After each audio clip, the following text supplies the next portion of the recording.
بمب خبری بارسلونا. بالاخره دوران سلطه‌ای دوباره شروع میشه. امروز میخوایم درباره انتقادهای حرف بزنیم که کل فضای مجازی رو منفجر کردن.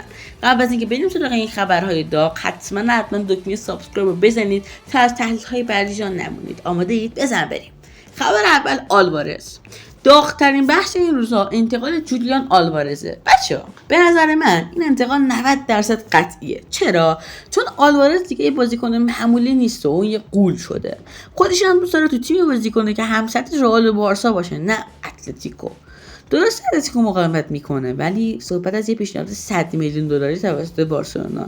حتی بارسلونا گفته حاضر 20 میلیون دلار بذاره رو پیشنهاد 120 میلیون دلار پیشنهاد بده برای این بازیکن. به نظرتون اتلتیکو میتونه جلوی این پول رو بگیره؟ 100% نه.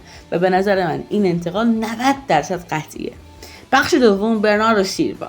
اما صبر کنید، داستان تمام نشده. برناردو سیلوا جادوی جدید بارسلوناه. اون الان میگه تمرکزش تو پرتغال و جام جهانیه، اما شایعات پشت پرده چیز دیگه‌ای میگن.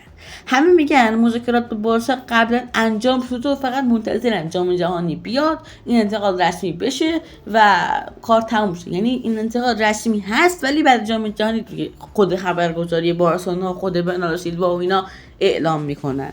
فکر کنید ولی خدای سیلوا کنار بقیه ستاره‌ها واقعا وحشتناک میشه. ولی یه مشکل بزرگ وجود داره. حتی با این ستاره ها اگه دفاع بارسلونا درست نشه، قهرمانی اروپا واقعا اصلا چرت و پرت برای بارسلونا.